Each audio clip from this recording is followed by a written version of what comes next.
Welcome to anglos.co.il. Today we're joined again by Danny Newman from Goldfus Insurance, and today we're going to be talking a little bit about private health insurance in Israel. Danny, thanks for joining us again. Thank you for having me. Danny, for those of us who obviously may not have seen you before, can you tell us a little bit about yourself, your background working in insurance here in Israel? So originally from England, made Aliyah in 1999. Before that I worked in London for Sun Life of Canada. Now been with Goldfus Insurance here in Israel since 2006. Licensed in all aspects of personal insurance, from home, car, travel to life, pensions, health insurance. Currently the branch manager of the Bet Shemesh office, which I opened up in 2012. Okay, great. So Danny, private health insurance now when you come to Israel, obviously as an Olim, you expect to have health insurance. You sign up for a kuppah, whichever one you choose to join. Why would I need or want to take private health insurance over and above that? Very good question. Firstly, why would one need? Need, I wouldn't necessarily use that word, because not everyone necessarily needs any insurance. Right. I would suggest, why should one consider or look into private insurance? That, I believe, may be the more accurate way of looking at things. First, we're fortunate to be in a country which has a socialised healthcare system. Yes. Often referred to as HMOs in English, in Hebrew known as Olim. There are 4 of them. In alphabetical order, there's in English alphabetical order, there's Klalit, Leumit, Maccabi, Mochedet. And for the day-to-day things, they're very, very good. You know, we're very fortunate to have a very good and relatively inexpensive health system here. So when one hears the term private health insurance, it can have different meanings for different countries. You know, there are certain countries that people come around here from where they don't have socialised medicine. Yes. There are other countries where they do. Israel has a very good system in place, and a lot of it can also be semi-private as well. Yes. Certain private aspects covered through the top-up insurances, that each kuppah, each HMO offers. So basically, for those who don't know, even if you have medical insurance with the kuppah, even within that you have different levels of cover that you can opt for. Correct. So for example, Maccabi has the base tier, which everyone has to have, and everyone's accepted under regular terms and conditions. So even if an Olim comes off the plane and has a whole catalogue of medical pre-existing conditions, they will be accepted under regular terms and conditions to the base tiers of the Kupat Olim. They have a top-up with Maccabi as Zahav and another extended level called Sheli. A lot of the information with all the Kupat Cholim is available in English on the site, so I wouldn't say dwell too much on those aspects of cover, but they are very good to the day-to-day things. Yes. So as a result, the private tier, I would rightly call it supplementary private health. That tends to be far cheaper than many other Western countries for private equivalents, because, for example, where I come from in the UK, if someone has private insurance, they may utilise it far more frequently than one may utilise it here in Israel because of the very good base tier within the socialised services. So going back to the question of why should one consider it, in my opinion, there are three main categories. 3 main categories which are either not adequately covered or may not be covered at all through the Kupat Cholim, through the socialised health system in Israel. And I'm not talking about going to see a specialist for something. Yes, you can have private coverage for that, but that is not something that's necessarily going to cost a huge amount of money that may financially cause hardship to a family if they had to pay for a treatment. I'm talking about aspects of cover where, should someone be dealt that unfortunate hand in life, it can be the difference between enhancing or saving or getting the optimum level of treatment. The 3 areas are medicines and drugs, transplants, and surgeries and operations and other procedures, which are invasive procedures. Those are the three main categories, and I'll expand briefly on each one. Within medicines, the vast majority of medicines are fortunately covered through the Kupat Olim, through the socialized tier. There is in Israel something called the health basket. In Hebrew, it's called Sal Briut. Each year, the various committees sit to discuss and decide which new drugs or expensive drugs are going to be covered. Yes. Each year there are new drugs that come on the market, and some of them are very, very expensive. Some biological drugs out there which can tend to be often for some not so nice diseases. And for budgetary purposes, not every single drug is in that health basket. Okay. So if a drug is not in the health basket, in most scenarios there will be no coverage through the Kupat Olim. Some people can go to an appeals committee. Yes.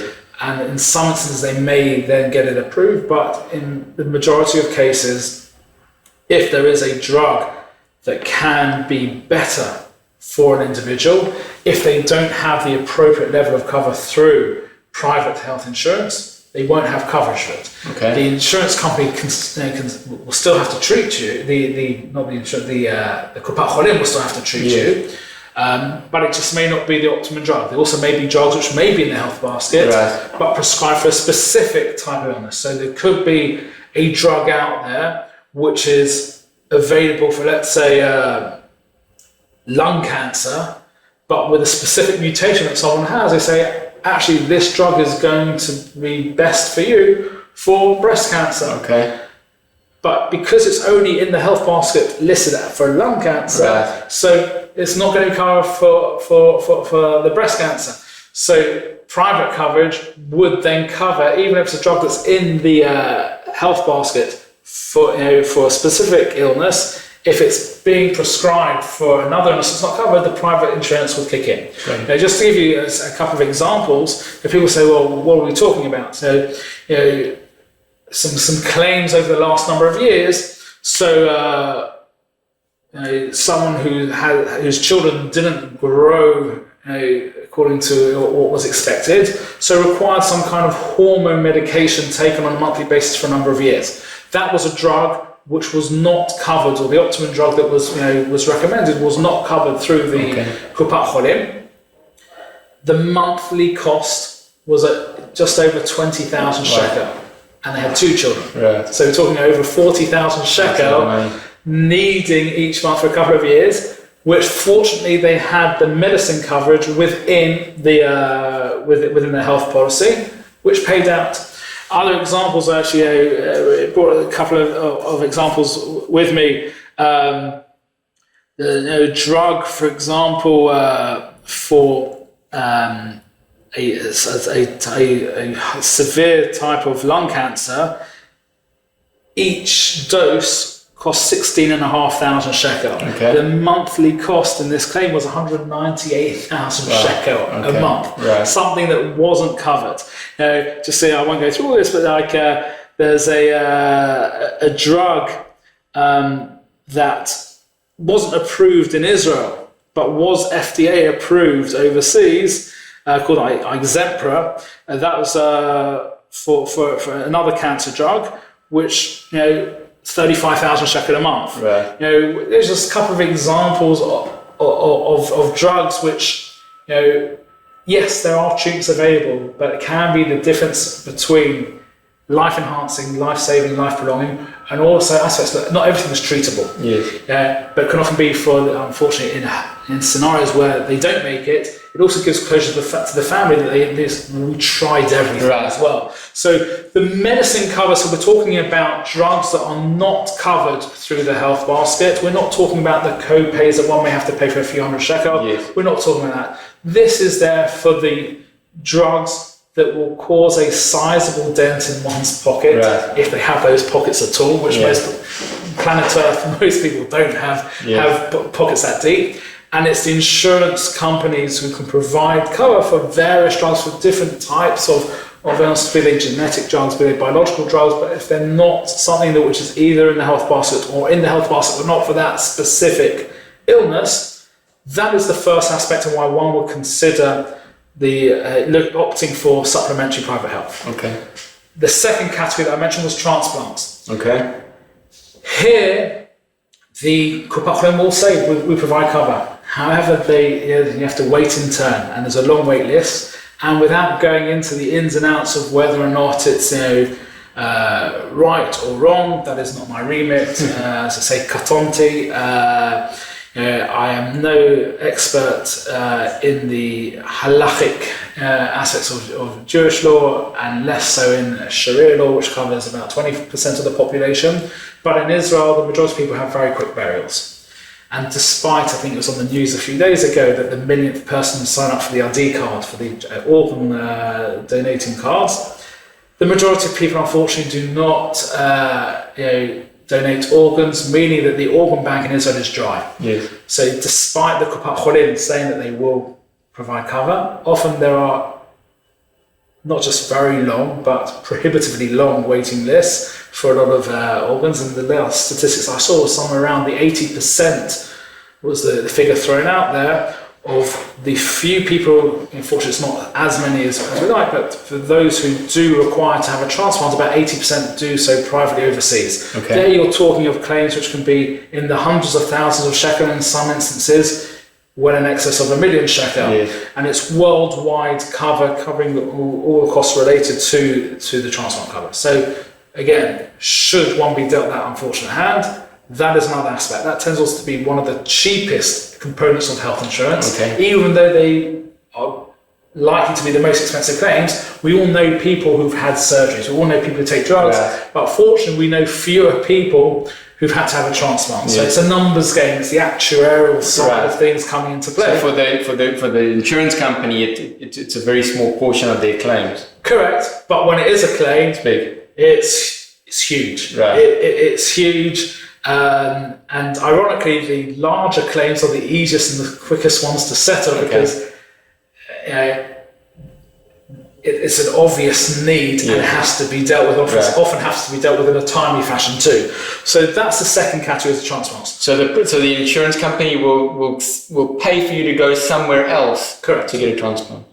A lot of the time, there's a whole world out there when it comes to transplants, where often certain organs have a limited shelf life. Yes. And if they don't have a match, so it'll be put on this kind of world register and people will tap into it. So that's why things have to happen quite quickly. I remember actually a number of years ago, I actually read it on an airplane in one of the magazines there. They had an article about someone who trumps everyone as far as getting priority seats on a plane. Yeah. And it was someone I think had to go from Midwest in America, had to get a heart or some similar type organ to either Australia or New Zealand. And they had to go via Europe and I think it was like a 36-hour shelf life of the organ. And they had this special refrigerated box and they had 2 first-class seats and they bumped everyone off. There's a few people who do this, but it's a fascinating article, where we're talking about huge expenses because again they had to either transporting the individual to the organ or the organ to the individual, and the cost involved in the transportation as well can sometimes in itself be very expensive. Right. So that's the second tier. The third tier is surgeries, operations. We're talking about invasive or can also be alternative procedures with technology, can be lasers or other type things used today. With the Kupat Cholim, it's very good, the level of exposure that we have to doctors here, and sometimes we can get access to private doctors. However, sometimes there could be a scenario whereby there might be a wait period, or it may be that the top surgeon you want to see doesn't work with the Kupat Cholim, but works with the insurance company. Yeah. So it's also we've seen in the era of Corona, a lot of the elective surgeries were postponed. So the already long waiting lists in some instances are getting even longer. Yeah. So for someone who timing can be an important factor, or someone would like the opportunity to elect to have choose from a greater list of surgeons. So there are different tiers of private coverage through the surgery coverage. You can either cover it completely, bypass the Kupat Olim completely, and it's completely covered. There's no deductible or copay or excess, fully covered. Assuming are there cases where, for example, something will be covered partially by the Kupa, where the Kupa will pay a certain amount and the private medical insurance will pay a certain amount? So that's the second tier. If you've got the first tier, the first option, where you can bypass it, even if it would partially be covered through the Kocholim, you'll bypass them and it's fully covered. You're not getting involved in the bureaucracy or time frames. Right. Some people say, well, actually, I'm not interested in that. I want to pay a little bit less.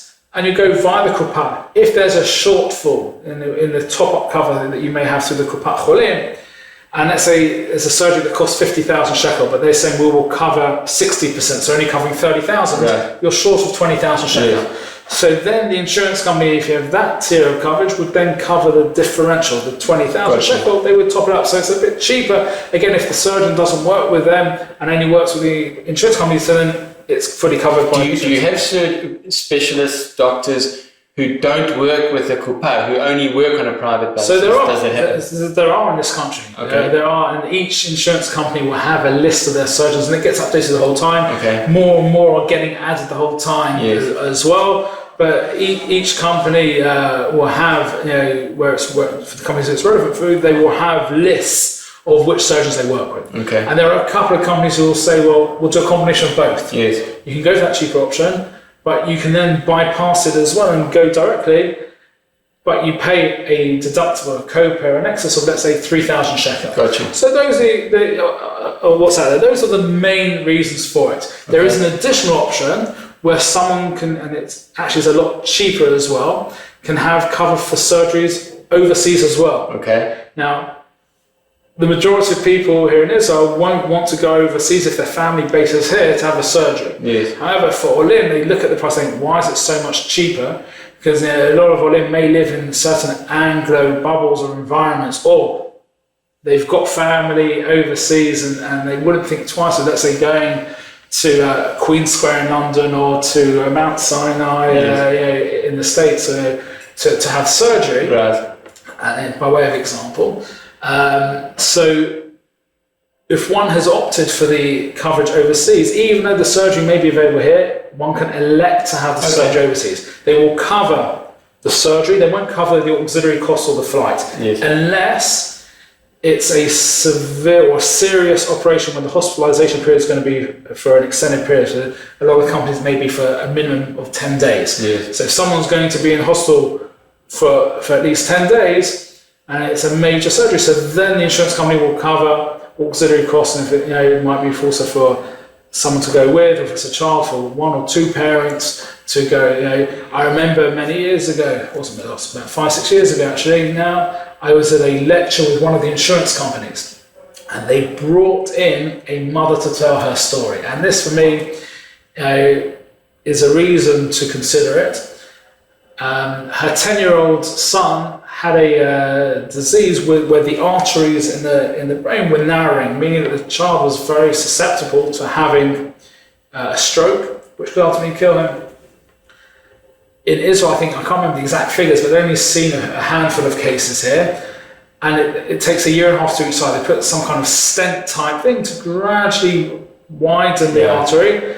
But during that period of time, 1.5 years on one side, 1.5 on the other, the child's still prone to having an attack. She did research, I think it was maybe in LA or somewhere in California, where there was a surgeon who'd seen a few hundred cases, and instead of using that mechanism, he puts in an artificial bypass and can do one straight after the other, and I think the hospitalization was about 3 to 6 months. She was with one of the Kupat Cholim, turned to him and said, will you cover it? Went to the appeals committee and said no, because there was a surgery available here in Israel. In the end, they went to the States, both parents and the child, up and went there for about 6 months. You're talking a claim of hundreds of thousands of dollars, which saved the child's life, covered by part of the policy was covering maybe less than 10 shekel a month. So that's another example of cover. So those are the main reasons why to consider supplementary private insurance in Israel. Got you. So basically, I mean, essentially, as good as the cover is, when it comes to certain treatments or surgeries, there can from time to time be gaps in that, and the medical insurance, the private insurance, will then help to fill those gaps, so to speak. Correct. Tell us a little bit about building a policy. How would I go about then building a policy? What are my options? So there was a change in the regulation and how health insurance policies work. It came into effect 1st of February 2016. Okay. Where previously, prior to that, you would purchase packages. Yes. It would come together, and this was, what you would purchase. As of February 2016, you can build it modularly. So every single person can tailor make the policy to fit their needs and their desires. That's the first thing. The second thing with the policies is that of those things I mentioned, the medicines, transplants, and the surgeries in Israel, those are called the base parts of the policy. Okay. You have to have at least one of those aspects to build a policy. Okay. So you don't have to have all three. You can say, I just want. So you don't have to put all three into the policy. You can say, I just want medicines, I just want transplants, Got I you. just want the surgeries in Israel, or any one of those options of the surgeries in Israel, either fully covered or filling in the gap or with the deductibles. Or any two of the three, or all three. You can choose to build how you want. You can then add, once you've got at least one of those, you can then build and tailor make. So you can add in the surgeries overseas. You don't have to have the surgeries in Israel coverage to have the surgeries overseas. Okay. So you could say, I want to have, I can't afford the expensive policy, because the most expensive component of the policy tends to be the surgeries in Israel. Okay. More so than overseas. The claims are more expensive for overseas, but because again, like the transplant, so it's people just use an actuarial it, but the cost of it sometimes can be like 10% or even less of the cost to have the cover, to cover the surgeries overseas. Yes. So people say, well, let's look at the catastrophe aspect, for want of a better word. But the items that should I need to, what is going to assist me financially to get the optimal level of coverage? The Kopachin is very good, so some people say, well, let's water it down. I'm interested in the medicines, because, again, not everyone has it, but if, I went onto Amazon and I did see they do sell crystal balls, but unfortunately they don't allow one to really truly see into the future. But, again, one doesn't know what one may have, so for the peace of mind, someone may say, well, let's go for just the medicines, just the transplants, and just the surgeries overseas to cover those things. And there, for a family of, let's say, 2 or 3, parents in their 30s, and then may even be, in some instances, less than 100 shekel to cover those aspects, which can cost a lot to cover the entire family. Right. So it does get more expensive with age, but that is one aspect of looking at things. Then you can add on things. There are riders, in Hebrew known as nisbachim. Why are they called riders? Because they kind of piggyback. Okay. They go on top of the things because you can't purchase them as standalone. So it could be what's known as ambulatory coverage, outpatient, regular consultations with a private consultant. Okay. So there you're talking about, they won't necessarily fully cover it, there'll be partial coverage, but it'll contribute towards something. There may be a 20% copay, or they may have an upper limit or a specific number of treatments that one can have in each year. They might cover physiotherapy or diagnostic testing. There are riders available which cover non-conventional medicine. So if let's say I was a believer in non-conventional medicine, and let's say we both injured our back playing, I know you're a fan of cricket, so let's say we spent too much time at the crease. So for the Americans watching this, it's I guess a cross between baseball and I don't know what else it would do, but well, let's say so spent too long playing and we've tweaked our backs. I want to go to a chiropractor, and you want a private chiropractor, and you will go to physiotherapy. Why? A physiotherapist, because you only believe in conventional medicine and I believe in non-conventional medicine. So I may opt to go for a level of coverage which will also cover alternative medicine. Right. Yeah. So that can be covered as well. Okay. If you're someone who's a skeptic and doesn't believe in non-conventional medicine, so you don't need to have that. You would not have that rider. And even within families, so if you've got, let's say, a husband and wife, one believes and one doesn't believe in conventional, non-conventional medicine, so you don't all have to have the same. You don't all have to do the same coming. You can tailor-make, chop and choose. So basically, effectively, what you're saying is, when you get into private medical insurance, they're quite modular in that you can really sit with somebody and you'll be able to pick and choose the different things that you want and don't want, and then sort of tailor make a policy to fit you or your family. Exactly. Even this morning, so I spoke to a client who actually just became a new client this morning, right. Who was offered by someone else. Oh, this is what you need. They were told, you need this, and it was quite expensive. He said, this is really pricey. So I went through and I broke it down and I gave him prices for each module from different companies.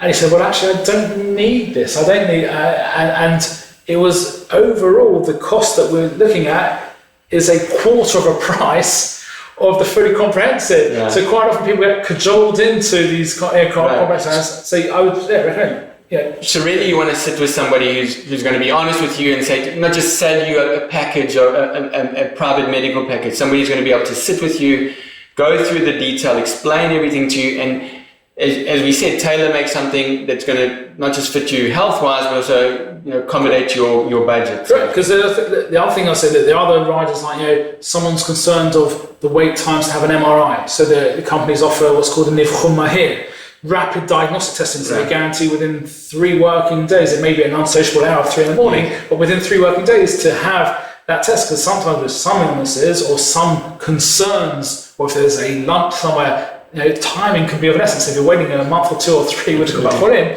to have that ability. So that's for some people. There are many riders out there, but so it's important to firstly understand what they are, but not just that. Also the cost, not just today, because sometimes people will quote based on because all the companies offer discounts for the first year or 2 or 3. Yes. But I think people should know what's going to be the cost. So if let's say someone's 30 years old and it's relatively cheap, what's it going? The price goes up every 5 years usually, like age 31, 36, 40, it goes all the way up to age 66. Okay. Age 66, then it becomes a fixed premium. But what's the cost? If you're budgeting, it's no point paying for the first 5 years, which you can afford, and then 5 years when it's going to get more expensive because it gets spent, you're cancelling it. Yes. So make an educated decision, look and ask what's the price going to be when I hit 66. The other thing just to note on these policies, every 2 years they renew. Okay. So once you're in, you can be as in as you like. There's underwriting, which maybe we'll speak about shortly. But once someone's in the policy, and as long as they're paying the premiums, they can't be kicked out of the plan for costing insurance company too much. Okay. They're in, they're paying, they're in. Once you're in, you're in. But every 2 years on these new policies since the reform of 1st of February 2016, it's the summer of every even year. So June, July 2020 was the last change. June, July 2022, all new policies, part of this regulatory change, said that with advancements of technology and medicine, new procedures might come out. So the policies get upgraded automatically. Okay. So you don't have to go through health declarations or underwriting again.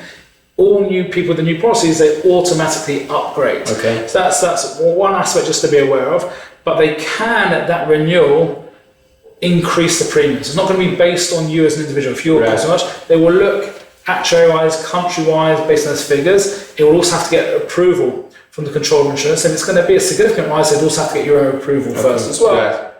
And you'd have a choice. We've seen since 2016, we've seen 2018, 2020, 2 increases already, or 2 changes and modifications, but the increase didn't happen. Yeah. The prices remain the same. Okay. So we haven't seen at those 2-year intervals where they've updated and modified the policies, we have not seen an increase on the cost, but in theory that could happen. Gotcha. You touched on it briefly. Maybe tell us a little bit about underwriting, underwriting outcomes. So underwriting, firstly, what is underwriting? Underwriting, in Hebrew known as chitum, is the insurance companies, in essence, assessing the risk.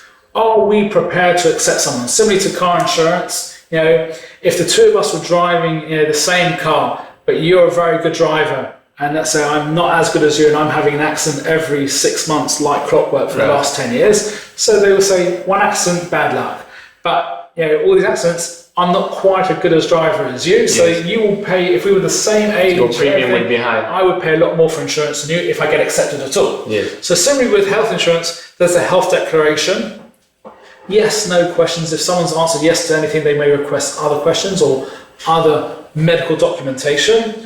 For people above a certain age, different companies may request also a doctor's letter with a summary of the state of health.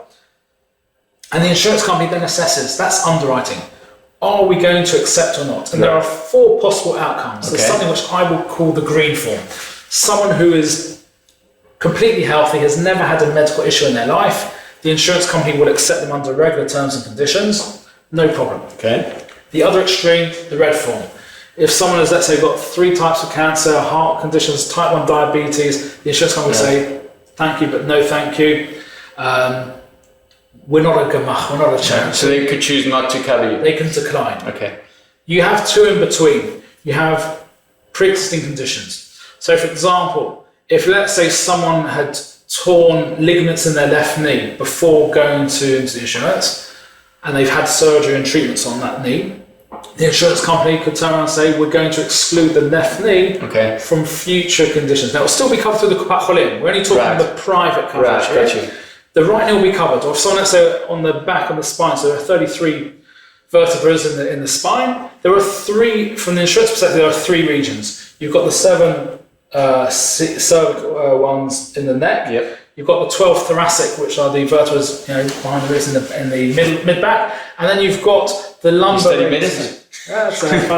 Part of insurance, you get to see things. Then you've got you've got the 5 lumbar, 5 sacral, and the 4 coccyx, which are fused together. Okay.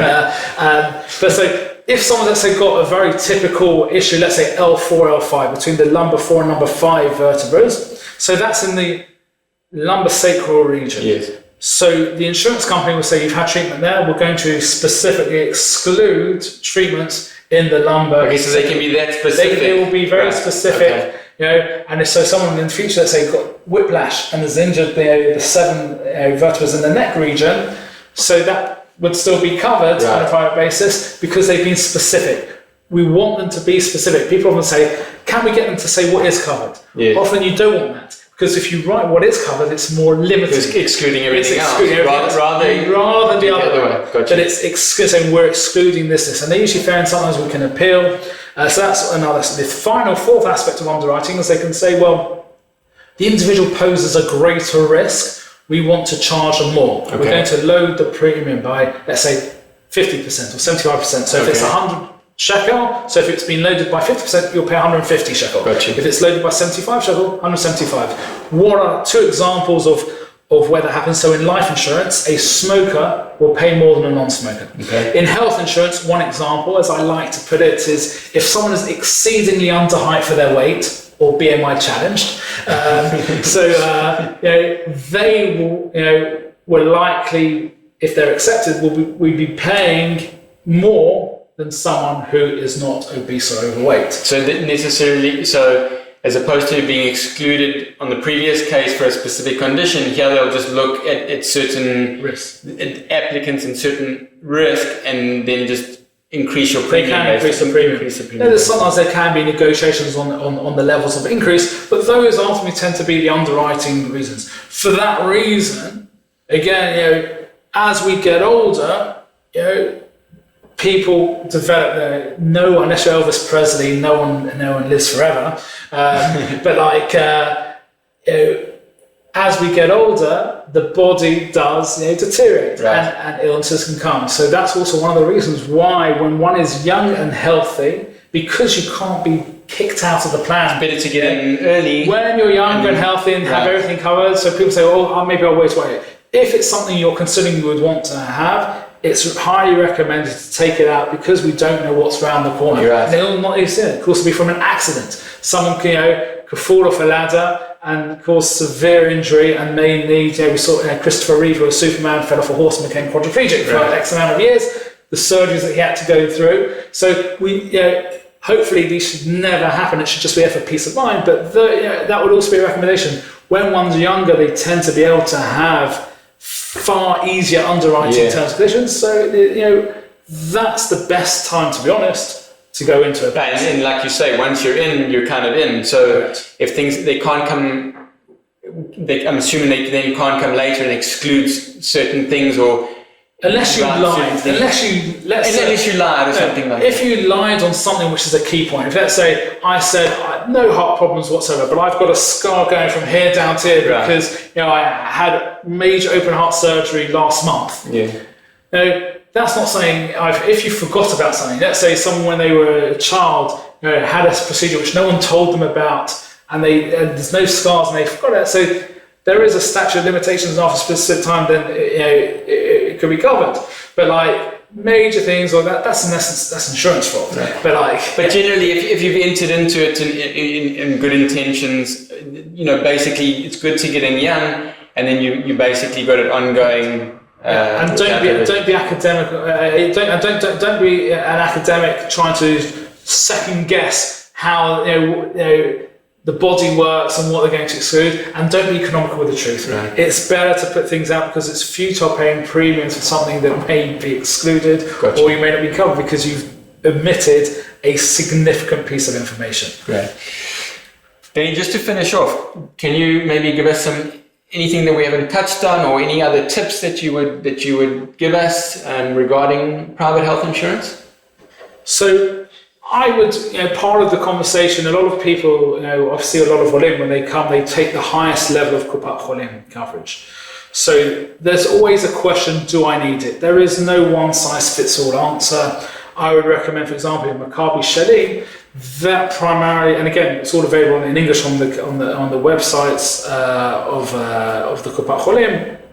They primarily cover dental work with a Maccabi dentist, or opticians with a Maccabi optician, or certain homeopathic treatments or cosmetic treatments. If someone may not want that, so you may not necessarily need the Shali. It's worthwhile checking those things. Also worthwhile seeing, is there an overlap? Is it better in some instances to have some of the private riders, or maybe you don't need the private riders because it's adequately covered for your needs there. So I wouldn't necessarily say, let's go for the best and most expensive plan, both with the Kupat Olim and both with the private coverage. I'd say important to assess things. Sit down with a professional, look at all the aspects of cover, look at all the costings, what the options are, and looking over with a number of companies. Some agents or companies may just only work with one company. If someone can show you more options, that's great. There may be some of the riders which may not require underwriting.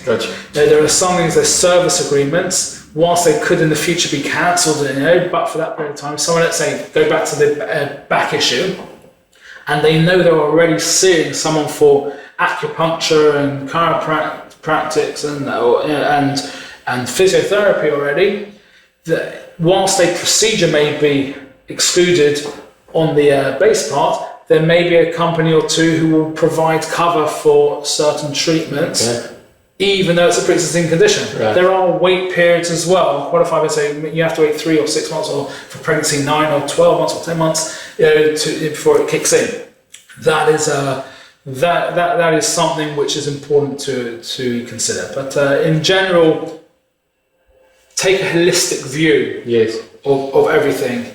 Look at what fits your needs and your budget, and then make a decision as to what's most appropriate for you. The other thing I would say, for people who have older policies, there are some policies from before the change where there are benefits to some of the old ones. Some may have been on a fixed premium policy which no longer exists. Some may have the ability to choose any surgeon you want, but may not fully cover the cost, whereas the new policies will fully cover the cost. Some of them will be with the list that works for the insurance company.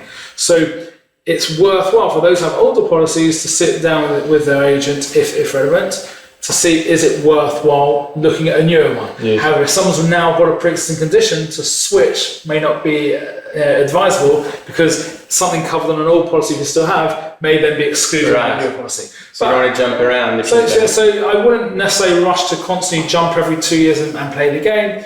Choose something, but also review it every couple of years. Sit down, see what else is out there, because things change. Great.